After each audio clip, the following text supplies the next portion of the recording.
Hello, everyone. Uh, it's a pleasure today to have with us Professor Erik S. Reinert.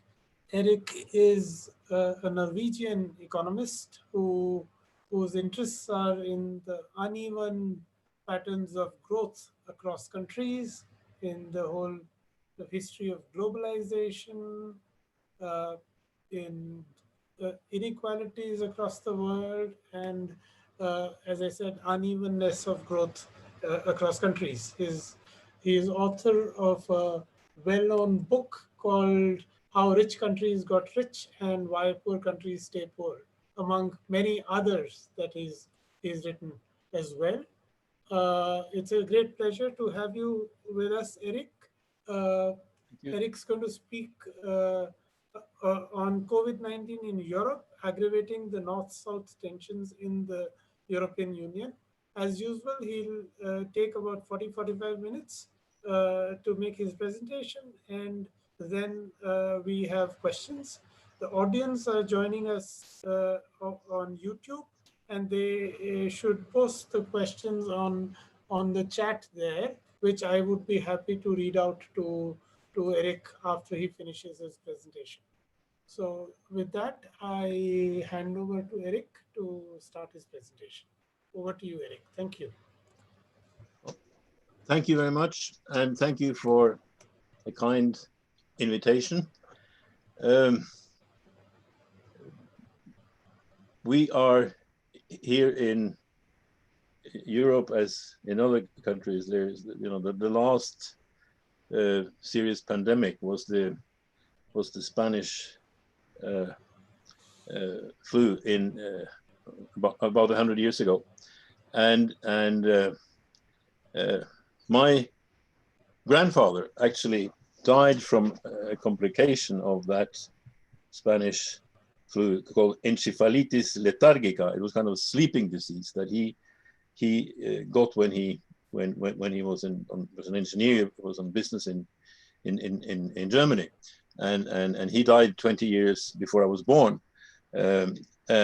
But that was a late version of this Spanish disease, which killed so many people.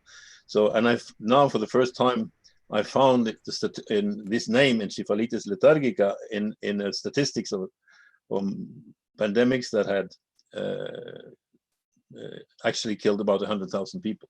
So there's still some memories of last time. And yesterday, an economic historian who's 90 years old, who was born in 1930, he called me about something else, but he said we had to talk about the COVID, and obviously, and he said that he looked up the journals from it was an economic weekly in Norway, 1920-21, and he said that the relationship to these deaths were so much more matter-of-factly. So today 90 people died, and tomorrow or yesterday it was only 62, and it, he contrasted the inevitability of how things looked in 1920 with what we're doing now. And I thought I should talk about how this affects the European Union, and then it's aggravating separation, which has been there for a long time. So I go into the background of that partition in the responsible North and the irresponsible South, and the problem that the irresponsible South was so much more hit with COVID-19 than the responsible North. It becomes part of the nasty histories on which Europe is now getting, in my view, more disintegrated. So we have in Scandinavia we have an interesting natural experiment,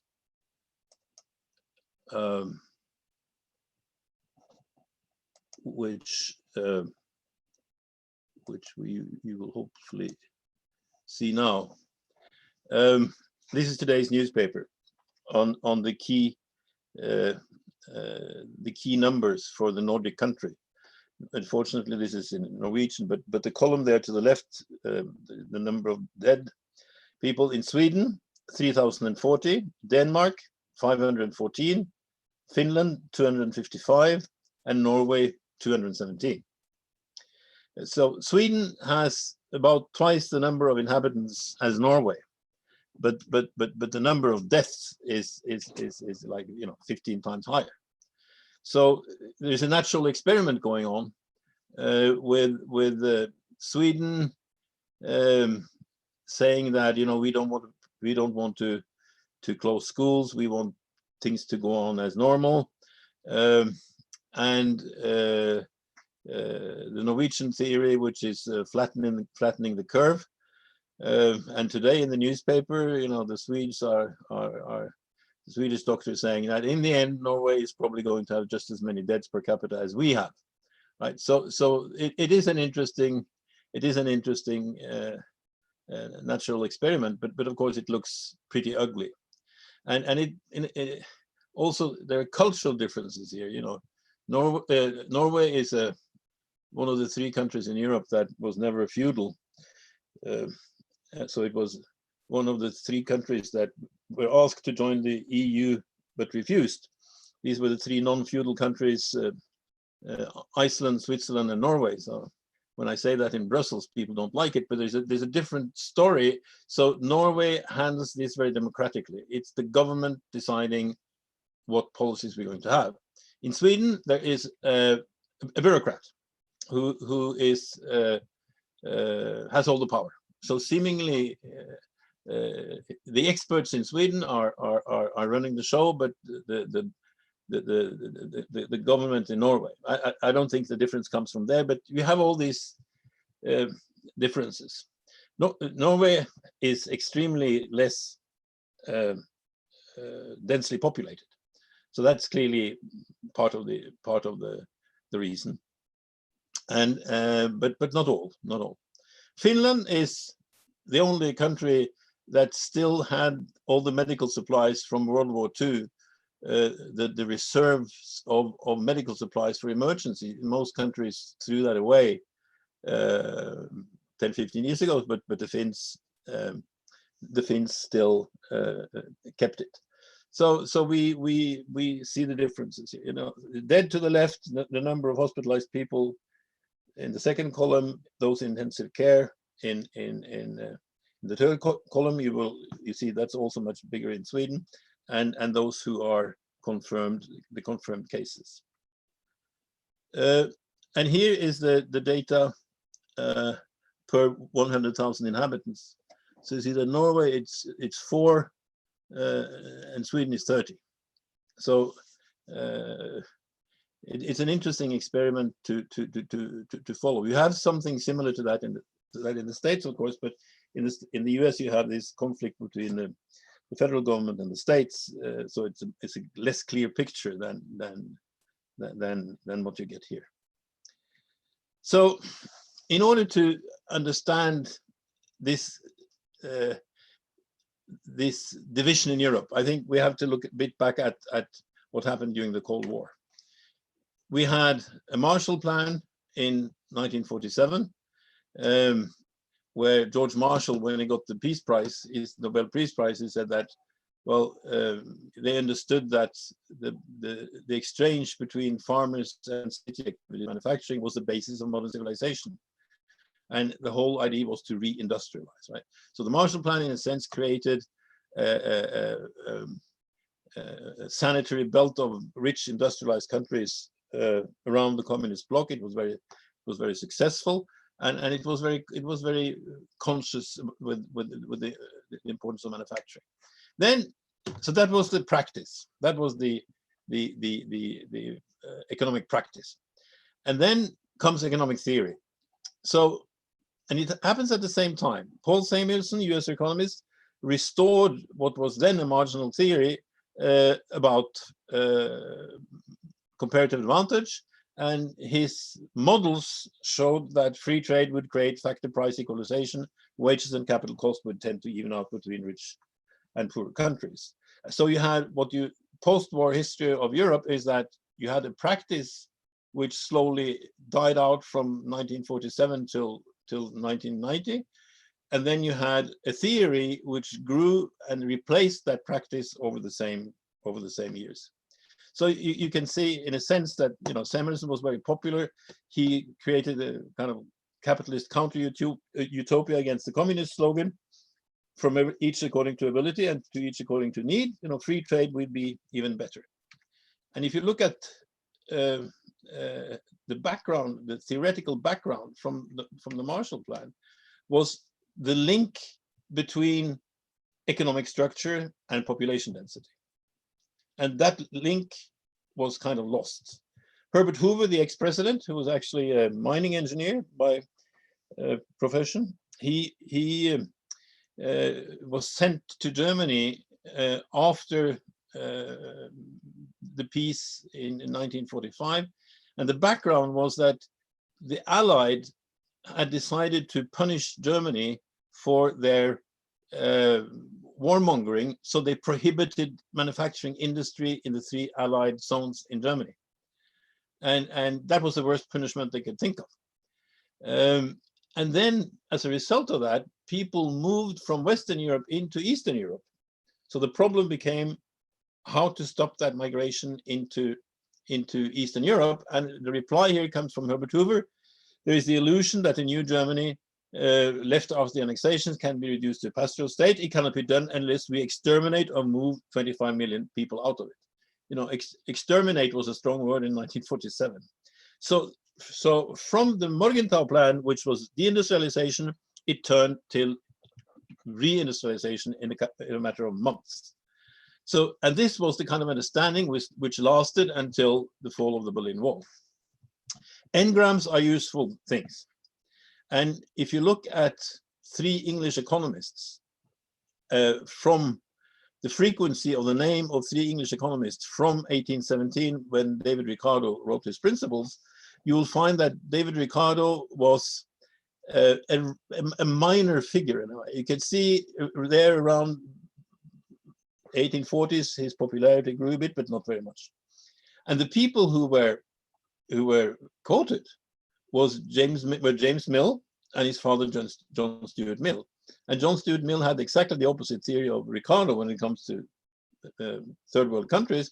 His idea, the idea of infant industry protection, right? That all countries needed their infant industry protection. And in a sense, the Marshall Plan was starting scratch again with infant industry protection, which was then going to be the strategy of the European Union. So it's interesting how the frequency of comparative advantage shows up. It's not very much used after 1817. You see, it started being used in the 1920s, but it really explodes during the Cold War. And interestingly enough, when the Cold War was won, the use of comparative advantage declined. So, I couldn't say this without this graph, but it seems that economics is very responsive to demand. When there was a demand to prove that the market was doing all the wrong things, well, the economists delivered. And when communism had lost forever and there's only one game in town, there's no alternative, then comparative advantage disappears. So this is what's the importance of this, is that what's been happening in Europe is that the southern periphery has been deindustrializing, and the northern countries have been doing well, right? Especially Germany and Holland. So this is relevant for what's happening today. So we can say the EU had different stages of technology. From the stage 1 was manufacturing matters. You see that a very strong industrial policy all through the 1980s with the integration of Spain. It's done very slowly, lowering tariffs slowly over 10 years, a lot of industrial policy, and Ricardo is out. Then comes Stage 2 from David Ricardo slowly takes over from the Marshall Plan, and practice slowly yielding to new classical visions of economics as the science of harmony. And old goals become wishful thinking only. And then with the eastward integration, the big eastward integration on May 1st, 2004, you get no steering of the economic structure. And that's when the EU, in a sense, starts coming apart. You know, the Eastern Europe was first deindustrialized, and then it was integrated. So a couple of us wrote about that as Europe's attempted economic suicide. So it's important to keep in mind that both communist and capitalist strategies at the time were based on German economist Friedrich List, the great industrializer. And it's interesting here, he was an anniversary of Friedrich List, and to the left there is a stamp of West Germany, and to the east, to the right, there is a stamp from communist East Germany. And this was probably the only hero they had in common. So I think this is something which was lost with the Cold War, that both capitalism and communism were based on the cult of manufacturing industry, and the space race, and again, in a sense, was the combination of it. So they even took the same portrait, the East Germans and the West Germans. And here, you know, we have a World Bank confirming List, except for a few oil exporting countries. No countries have ever gotten rich without industrialization first. And this is why this is very important, because now south of Europe is being deindustrialized. The theoretical work for the single market was made in this book by Italian economist Cecchini. And Cecchini, the argument for the common market, well, 85% of the benefits of the common market would be because of economies of scale in manufacturing, right? So it was still the Marshall Plan theory, the Marshall Plan ideology in 1988, 4 years before Maastricht.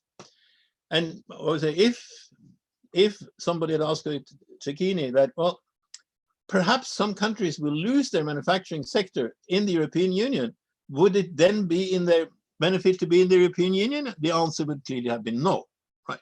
So the gap between this official understanding and what actually happened is remarkable. And we'll get to Corona soon. But I think this is an interesting background. Even if you look outside the European Union, here is comparing before the fall of the Berlin Wall with 2016. And you see the countries to the left there, Ukraine, Georgia, Serbia, they were richer under communism than they are now under capitalism, which is remarkable. And these countries, Ukraine, Serbia, and Georgia, above all, try to be democratic. So they have to follow the rules of the World Bank and the IMF. And here to the right, you have some countries which are doing, Uzbekistan is doing exceptionally well. And Belarus, which is the last communist country, you know, where Lenin is still on the square with his hand raised, is doing extremely well. Not because Lenin is there, but because they have managed to save their industry, right? So the problem is that the world system, you know, the Washington consensus with the World Bank and the IMF have a disincentive to democracies, because democracies have to follow what they say, and that's the problem. Then comes Euro, and here is where the separation of North and South really gets serious. So my explanation of this rift, which is now really making the EU come apart during the Corona, is industrial policy through exchange rates.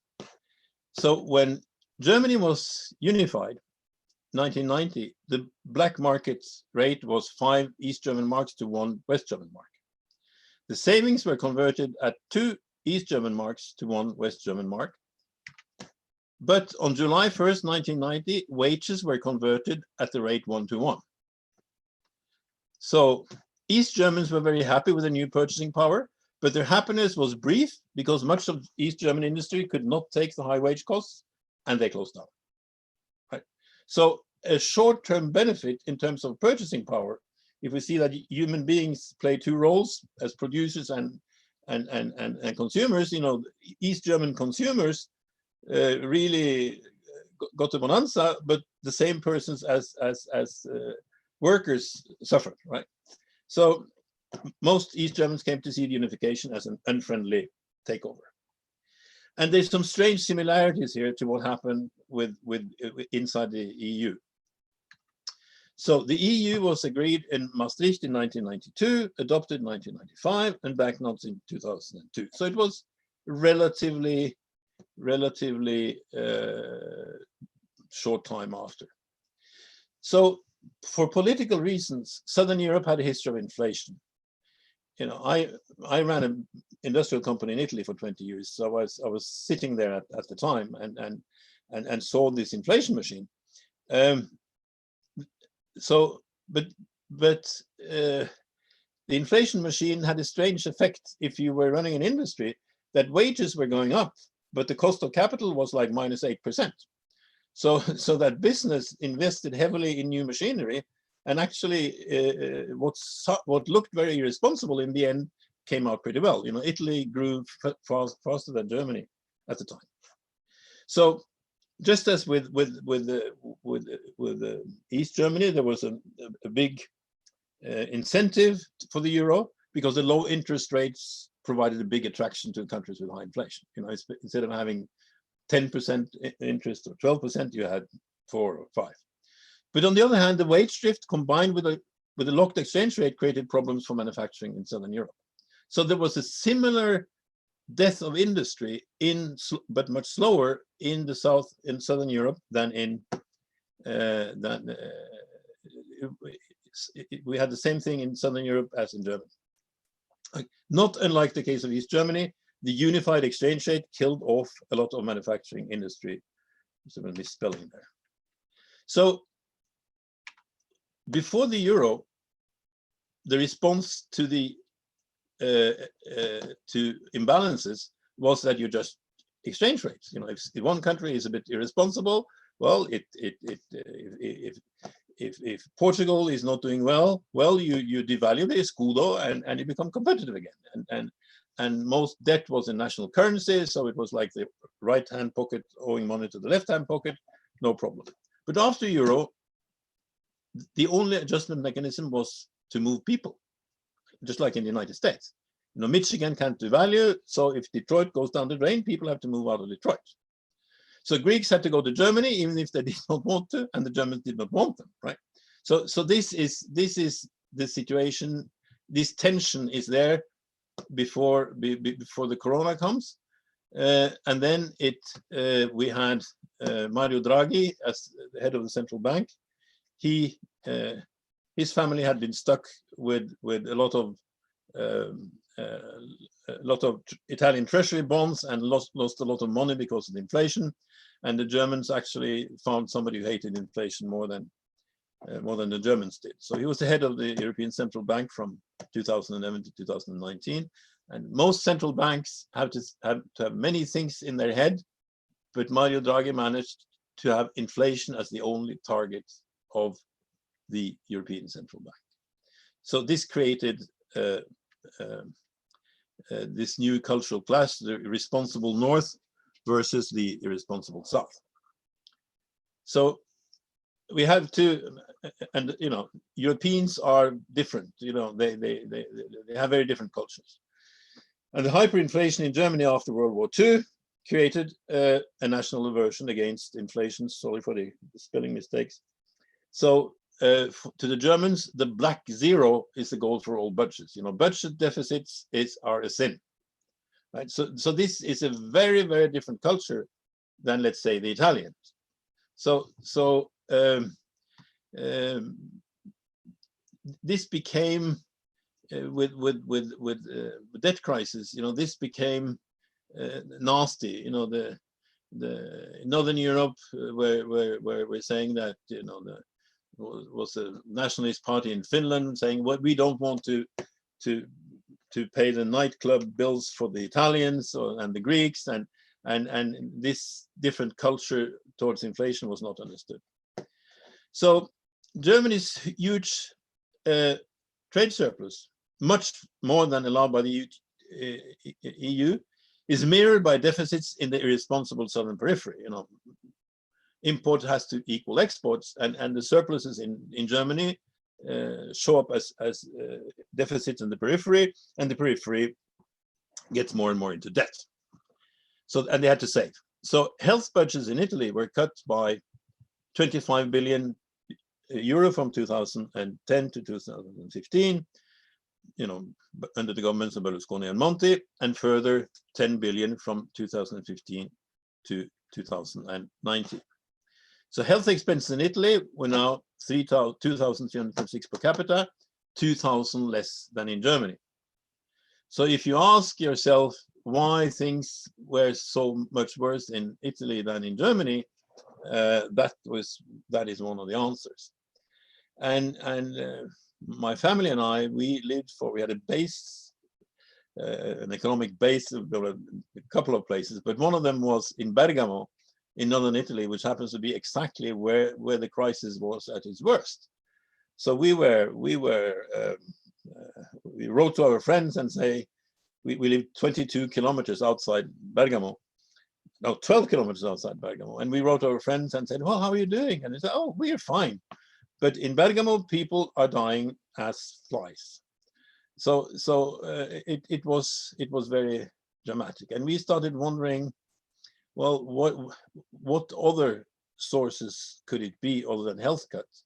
Well, northern Italy became a haven for industrial pollution. So both my son and I, when we were there, we got asthma, and we got rid of it when we got back to Norway with a cleaner air. So you know, you can wonder how much that air pollution contributed to the whole thing, and you can also wonder if you know, different cultures have different use of antibiotics. Norway is very strict. They don't do it. Italians tend to be much more. Italian doctors tend to be much more generous with their antibiotics, and you wonder, you know, are these other factors that contribute? We don't know, but in Italy, the European Union reacted very, very late. And Russia, really before the crisis hit Russia, they sent a lot of medical equipment, and they made a sign in Italian, from Russia with love. And this was a contrast to the complete lack of action from the EU. So you know, it was almost like understood, well, of course, you irresponsible South get diseases that we in the responsible North don't get. It was almost that. It was really nasty. And then on March 12th, Christine Lagarde of the European Central Bank made things much worse by saying, we're not here to close bond spreads. There are other tools and other actors to deal with these issues. So she was saying exactly the opposite of Mario Draghi, who had been saying for 9 years that we will do everything it takes to save the euro. And after she said this, you know, this was in the middle of a serious crisis, which was not understood. Interest rates immediately skyrocketed, and the stock market dropped by 17%. So it was really bad timing. And in Italy, the president is really not a political figure. The president is somebody who doesn't make political statements. But here, President Mattarella's reaction was to say that Italy, as it grappled with the coronavirus crisis, had a right to expect solidarity rather than obstacles from beyond its borders. He didn't mention institutions, he didn't mention names, but the timing, it was clearly to the European Central Bank. Right? So later in March, then with the EU still hesitating, several Italian politicians made strong negative statements about the EU. March 27, Matteo Cellini, who is kind of to the right, but he was the sharpest, and I use him because he's the sharpest. But along all the political axis, they were saying the same things. The EU, which now takes 14 days to decide what to do and whether to help, leave us high and dry. First, we win over the virus, and then we have a rethink about Europe. And if that is our decision, we shall leave, even without saying thank you. Right? So this was very sharp. I mean, here's a very kind translation: "Leave us high and dry." But the real word, the real expression was something which would have made American newspapers say asterisk, asterisk, asterisk. You know, it was he was really swearing at the EU, and this is, and this hasn't, you know, it hasn't got better. And I think the problem is that Germany doesn't want to see the ill they're making. I mean, there's one German former vice minister of finance, Heiner Flassbeck, who has a column. I would recommend you if you're interested in this. This former vice minister of finance in Germany tries to explain to Germany what they're doing wrong, and why this is so damaging, but it doesn't get through. So nations again face what used to be called Zinsknechtschaft, debt serfdom. This was a term used in Germany about their situation in the 20s and 30s. Now the European periphery is in this same situation. You know, in German, there are a lot of words that were used in the 20s and 30s that became that you cannot use. They became prohibited words. You know, there's a book called Burned Words, like the burned books, they burn words. And this Zinsknechtschaft, debt serfdom, is one of those kind of dubious terms that you're afraid to use it, right? Because it was used by the wrong kind of economists in the 30s. But it actually describes a phenomenon that a nation falls into debt so much that a lot of its resources has to go to pay interest, right? And if you look at what's happening in the Ukraine and in Georgia, but also in Italy and especially in Greece, this same thing is happening, right? These countries that should be allowed to go bankrupt, should be allowed to go bankrupt. And here is the imbalance here of the power of the financial sector. I think really makes this worse. And Keynes had an expression of the paradox of savings, that if you are in a deficit situation, if you save too much, you actually shrink the whole economy. And there is no doubt that is happening in for instance, in Italy, that they're forced to save, but that saving will be only in the interest of foreign debt holders. It actually shrinks the economy, and the health budget is just one aspect of this. So here is I made an article in a Norwegian newspaper on the problems of Italy, and this was the newspaper, the drawing of the newspaper. I think it was pretty brilliant. You know, Italy is being grilled over the euro, and you have the viruses around, and I think that's what we're seeing at the moment. And of course, this also has to do with, well, we can go briefly into the balance of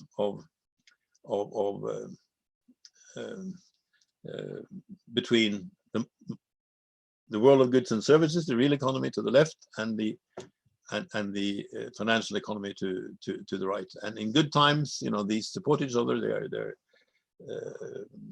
money helps building the real economy. But now I think there's an interesting picture between France, Germany, and Italy when Mario Monti from Goldman Sachs was the Prime Minister of Italy, and you see that the German Prime Minister and the French President, kind of hand it over to the Goldman Sachs people. I think this is very symbolic, and you see the financial economy taking over the real economy in this way, and I put up this to my students in order to try to explain how this is in Europe. We very much we read Donald Duck, and here the Uncle Scrooge, the rich Uncle Scrooge, is an important person, and this is how to explain why the financial sector kills the real economy. Scrooge capital is dead capital, what in the Bible was called mammon, not productively invested. Scrooge buys all the houses in Duckburg, increases the rent, but uses the money for bathing only. Money doesn't circulate, and Duckburg's economy dies. In fact, I had a job for the European Union about 3 years ago in Sevilla. They have a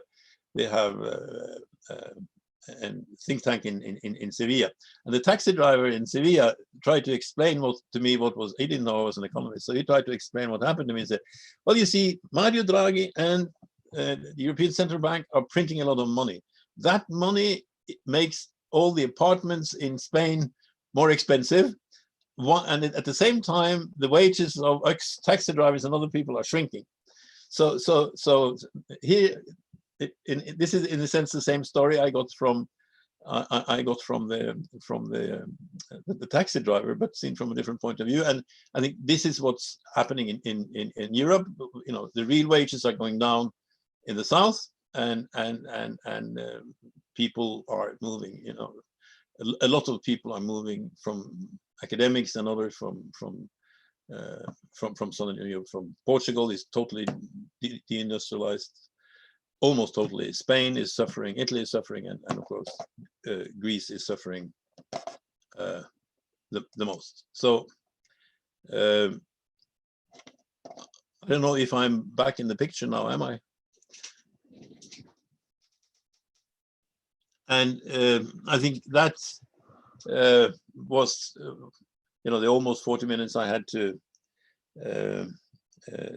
say, and I think it's in a sense it's like there was in 1848 there was a big crisis. In 1846 it was the first triumph of free trade. The repeal of the Corn Laws in 1846, England stopped protecting their agriculture and tried to convince the world that they should not protect industry. The man I showed on the stamp, Friedrich List, he was so upset by this that he actually committed suicide. Because he thought he had lost his cause. But 1846 was the triumph of liberalism. Then 1847 there was a huge financial crisis, especially in England.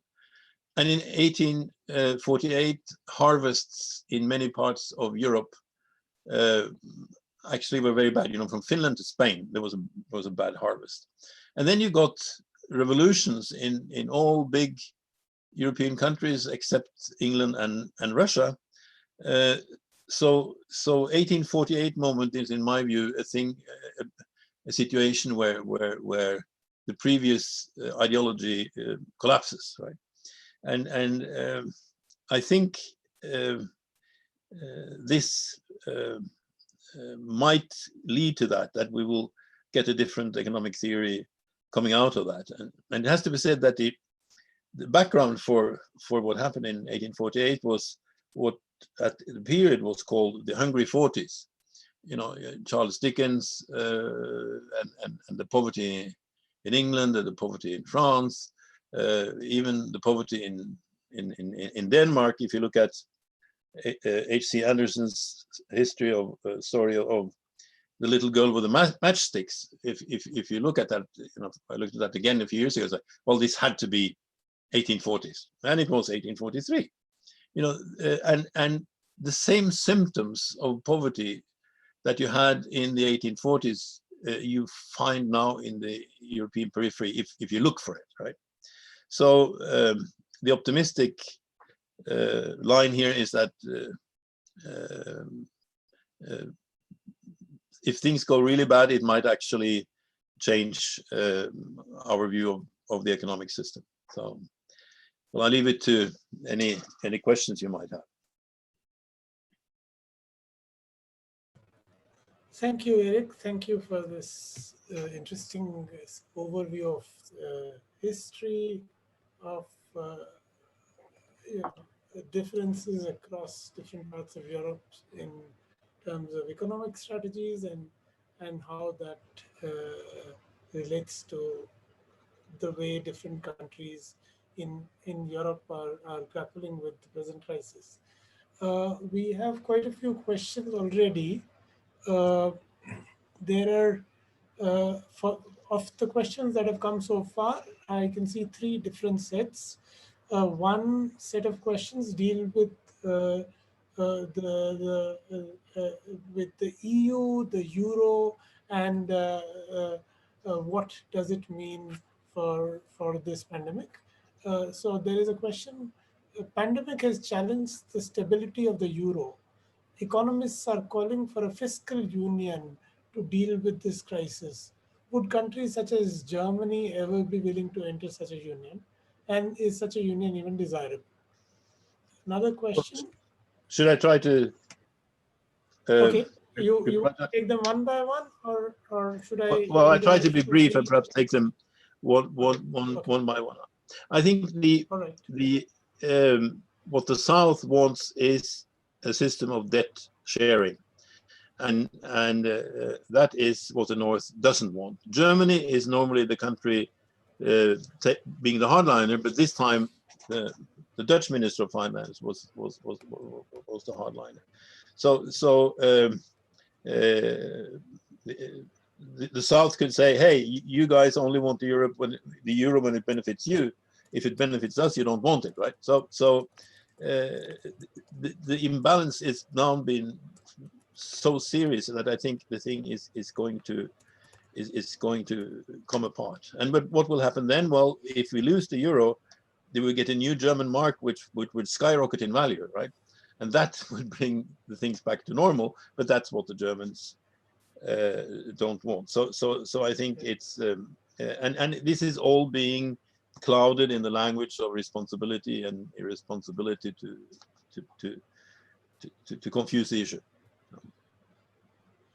Okay. The next question is, the EU is already facing stability crisis. Will debt restructuring for the southern periphery by north lend stability and sustain its survival? What will be its renewed role? What will be its renewed role? What's the possibility of debt restructuring? And I suppose the renewed role of EU as a unit, as a union, the future of European Union. Yeah. Well, if we go back in English history for hundreds and hundreds of years, and not only in England, you had debt prison, right? And the idea that if you put persons in prison, they should pay their debts was not very logical. And I think we have put especially Greece into a debt prison, right? And we're prolonging the pain, but it's obvious that the debt can never be paid. If you look at the Italian debt, it cannot be paid either. So there used to be a system where countries could go bankrupt. Argentina has gone bankrupt many times. It's going to do it again fairly soon, it seems. Even England has gone bankrupt 3 times. So I think the refusal to let countries go bankrupt is going to make the periphery suffer even more. It's pretty obvious that if debt cannot be paid, it will not be paid. this goes back to Hammurabi and the Middle East, 1500 years before Christ. This debt forgiving. So I think again it's the financial sector sitting with too much, having too much power, and that's unfortunate. Yeah, a very similar question. The protests again utilizing Eurozone debt that happened during the Greece's financial crisis can arise again as countries in Northern Europe do not want to bail out the weaker countries. What can be a solution in the face of the fact that there is a currency union? And what do you see? Yeah, well, I say the only way to get out of this is to dissolve the currency union.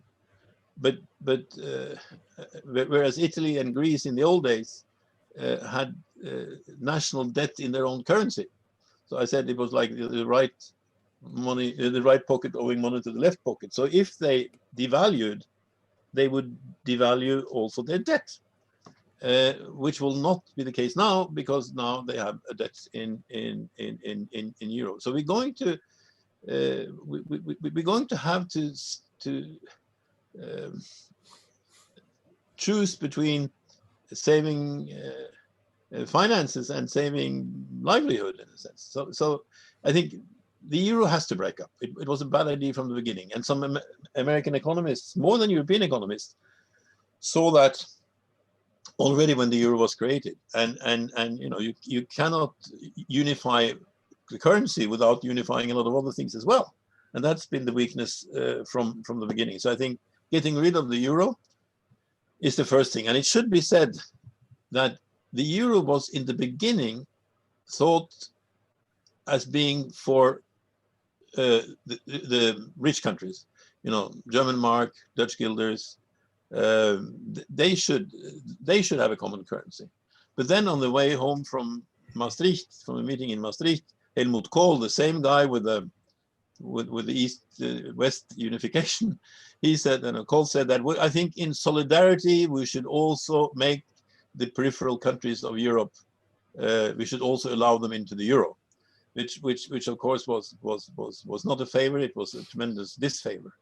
So I think when we the old, you know, in the old days people used to say cui bono, you know, who benefits from this. And I think this is we have to put that question and to German economists and the strange thing is this is something that German economists understood very well in the 1930s, but then they were voting to the wrong party. So it's complicated because you dig up all these old things also. No, I think that's the only way out. You know, debt that cannot be paid will not be paid. Period. There's a question about Brexit. What happens to Brexit amidst all this? Bank of England is making tall claims of V-shaped recovery and quick turn of events after the pandemic. What do you think? Well, I think Brexit is an interesting. It's an interesting phenomenon. You saw some of the same things that you saw with Southern Europe. You know, if you were an English construction worker, you would have found your salary reduced by about 30% due to immigrants, right? If you were young and a student, you would see the Erasmus scholarships and things that made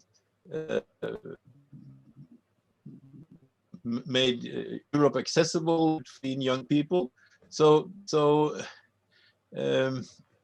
I think it's also in the question of Brexit. You should ask cui bono, right? That who benefits.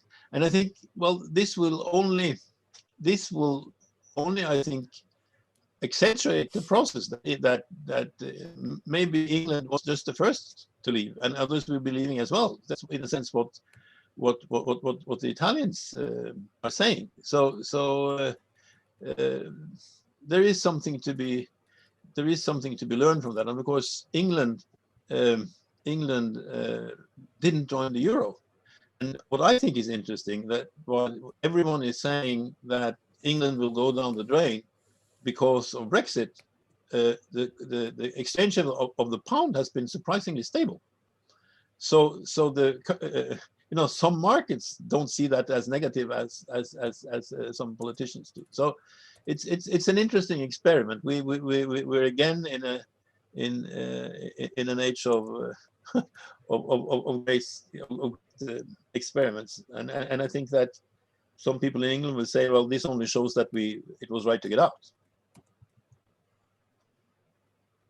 There is one question on the whole EU issues which has just come. To what extent do you think that the euro imposed constraints on deficits and inflation targeting had taken a toll on social infrastructure? If so, how is it that Germans, despite treading the same path, had higher per capita health expenditure compared to Italy? Well, you did talk about it during your presentation, but yeah, maybe you can clarify a bit.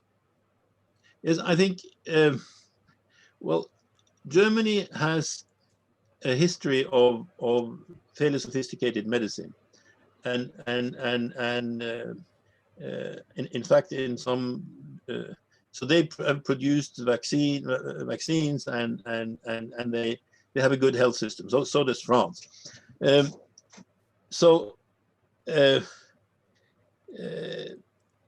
It's pretty clear that the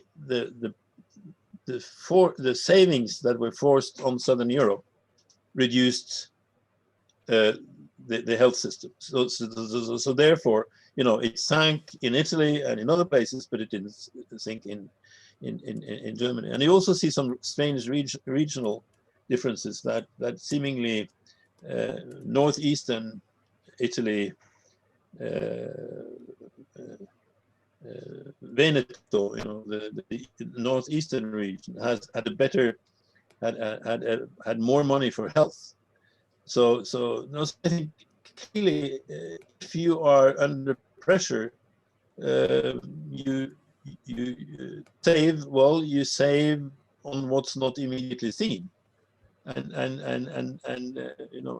Monti and Rusconi could have tremendous cuts in the health service, and it wasn't very visible, right? And I think that changed a lot. And also the poverty in Italy, traditionally more generations live together, right? And if we now understand that children can pick up the virus and have no symptom at all, if they live with their grandparents, that is serious. And I would say that traditionally, and also because of the savings, Italians, young couples in Italy, have to wait much longer before they can buy their own house. And that stuffs 3 generations into a house, which again helps spread the disease. But clearly savings were done in the wrong place. And the opposite of that is, of course, Finland, who kept the secret. There were secret resources. There were secret stocks of medical supplies of all kinds that they had been renewing since the Cold War ended. So and there it wasn't even visible. So Finland is in one sense the opposite of this. That they were very prudent and did all the right things, whereas Italy was forced to build down the health system. Erik, on coming to the COVID response, the variations across the European countries, Italy, Germany, UK, Sweden, how varied are the economic impacts of these varied strategies that the countries have taken? Well, clearly Sweden has felt very little drop in GDP. Whereas Norway has had a lot, right? So you said we have a conservative government in Norway, but they immediately rediscovered Keynes. So the extreme responses like in Norway are costly, and Sweden has saved money. So there's some important uh, uh, implications of that. And of course, the terrible thought is in the third world where the government doesn't even have money, so there's very there's very little you can do. But one important difference has been the old people's homes, right? In Italy, normally you cared for your parents, you didn't send them off to old people's homes.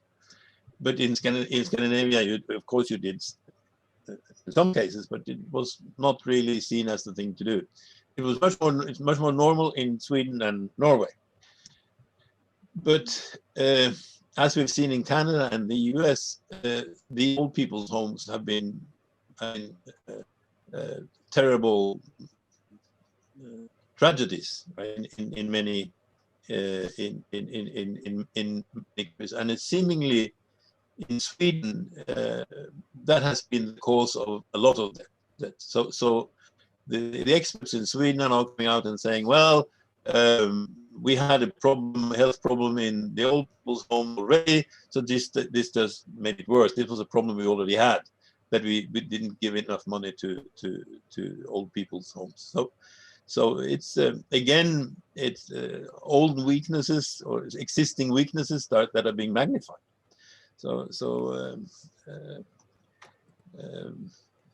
Yeah, I think it's bringing it's bringing Europe more apart. One last question.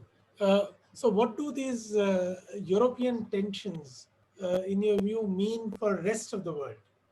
What would be the implications of what Europe does, both the economically and in dealing with the pandemic? Yeah. If Europe is a kind of microcosm of diversity, imposing very rigid rules on that diversity has had some very bad results, and I think that carries over to globalization. The negative sides of globalization are the same. Just like sophisticated manufacturing left Greece, well, sophisticated manufacturing left Mexico and went to the US. So there are many parallels you can grow. So I think it's globalization was already on its I wouldn't say deathbed, but I think we'll have to rediscover Keynes in 1933 when he said that well, to a much larger degree than now, goods should be homespun, using a word alligating with Gandhi. He used to use the word homespun in 1933. Goods should be homespun, and above all, banking should be nation-based. And tourism and culture are the real multinational goods, but goods should be kept local. Difficult in a word with Bill Gates and others, but I think there is something to that. And the United States early, of course, saw that the dependence on medical equipment and on medicines from China was something very destructive. And I think we're the cracks in globalization are become even clearer now than they were before the Corona crisis. So I think in that sense it may be go in the right direction, and we can have a more balanced, symmetrical globalization. On that hopeful note, thank you very much, and thank you. Thank you for this wonderful talk. Thanks everyone for joining today. It's a pleasure as always to host this lecture and be with all of you. Please join once again tomorrow. and then we have one more week's schedule coming up later today. So hope to continue with this engagement. Keep visiting the two website, networkideas.org and coronapolicyimpact.org, for a lot of news, analysis, and a lot of material on the impact that COVID pandemic is having on our economies, on lives of people, and and so on. So thank you very much. Have a nice evening.